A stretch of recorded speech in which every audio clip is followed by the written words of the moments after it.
warahmatullahi wabarakatuh. Perkenalkan, kami dari kelompok 10 akan membahas materi tentang peradilan pelanggaran HAM di Indonesia. Adapun anggota dari kelompok 10 yaitu saya Salma Putra Mandita dengan NPM 2412011229. saya Rifka Idayanti dengan NPM 2412011206. Saya Kafela Binapurnya dengan NPM 2412011509. Saya Revalina Kadepurba dengan NPM 2412011511. Saya Sakmo Natia Putra Bani dengan NPM 24120113. Saya Reda Faizihada dengan NPM 2412011572. Saya Muhammad Akil Al-Mukafi Taufik dengan NPM 241201111322. Saya Rehan Saputra dengan NPM 2412011256. Saya Ahmad Fadidaya dengan NPM 2412111345. Demikian perkenalan dari kelompok kami. Lanjut ke materi yang akan kami bawa. Pengadilan pelanggaran HAM di Indonesia adalah lembaga peradilan khusus yang berada dalam lingkungan lembaga peradilan umum yang dibentuk berdasarkan Undang-Undang Nomor 26 Tahun 2000. Peradilan ini berwenang untuk memeriksa dan memutuskan perkara pelanggaran HAM berat seperti genosida dan kejahatan terhadap manusia. Contohnya pembunuhan massal dan penghilangan orang secara paksa. Lembaga ini bertujuan untuk memberikan keadilan dan menegakkan supremasi hukum serta melindungi hak-hak korban melalui proses hukum yang transparan dan adil.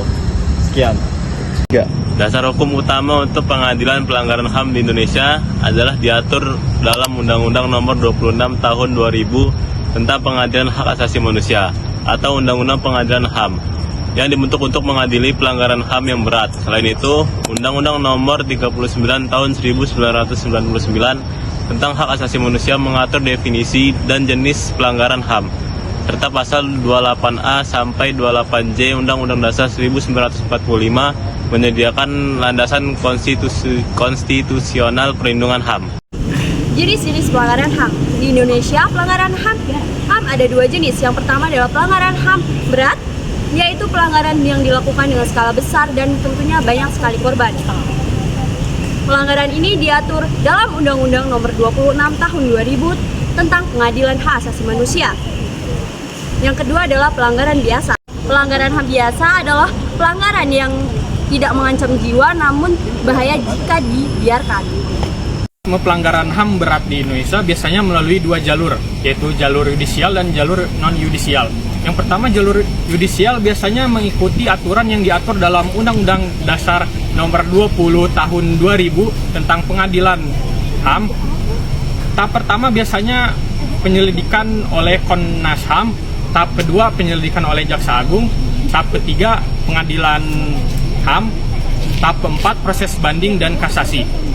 Jalur yang kedua yaitu jalur non-yudisial. Jalur ini biasanya bertujuan untuk mengungkapkan kebenaran, melakukan konsiliasi, dan memulihkan korban tanpa proses pengadilan.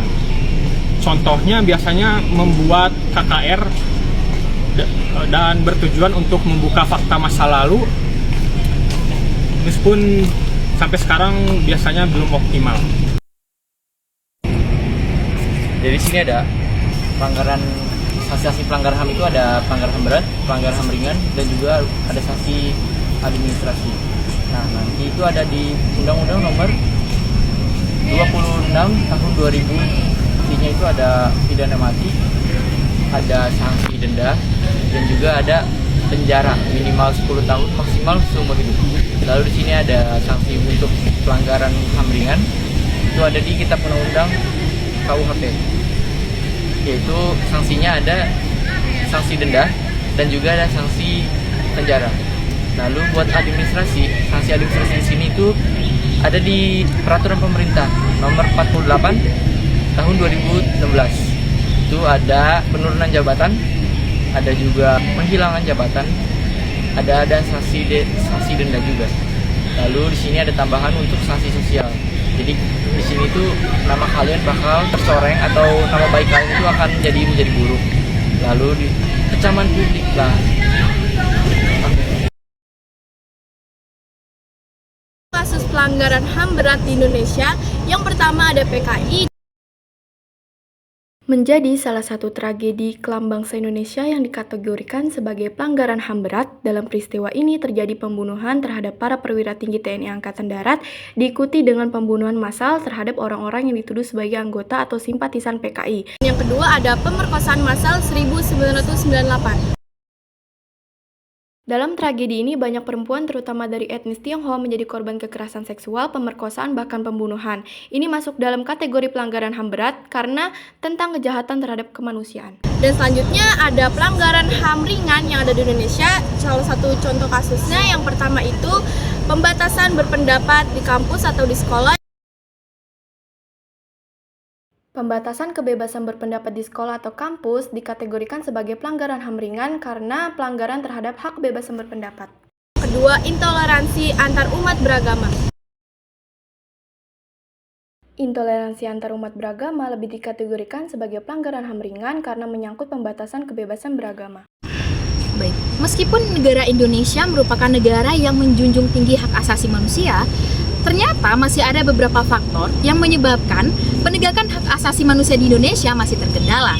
Adapun faktor-faktornya, yang pertama, itu adanya pembuktian yang sangat sulit. Dikarenakan pelanggaran hak asasi manusia sendiri itu kerap kali terjadi di masa lalu, sehingga alat bukti yang diperlukan di persidangan kerap kali sudah hilang, sudah rusak, atau bahkan sudah sulit sekali dilacak. Kemudian di sisi lain, para saksi yang seharusnya bersaksi di muka persidangan itu kerap kali sudah merasa trauma dan juga sudah meninggal dunia, sehingga keterangan para saksi itu sangat sulit diperoleh. Yang kedua, adanya kepentingan politik, di mana banyak sekali para pejabat tinggi atau mungkin para tokoh-tokoh negara yang melakukan tindak pidana pelanggaran hak asasi manusia ini, sehingga dalam proses penyelidikan dan sebagainya itu masih kurang maksimal. Dan yang ketiga, adanya unsur intimidasi, di mana para korban itu seringkali mengalami intimidasi, sehingga mereka tidak mau memperpanjang masalah ini dan tidak mau menyuarakan apa yang telah terjadi pada saat itu. Selanjutnya ada peran masyarakat. Dalam Undang-Undang Nomor 26 Tahun 2000, masyarakat dapat berperan aktif dalam pengadilan HAM di Indonesia. Yang pertama, masyarakat dapat berperan aktif dalam pelaporan. Yang kedua, advokasi dan pemantauan.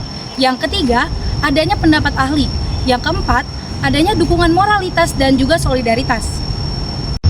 Sekian dari kelompok kami. Terima kasih.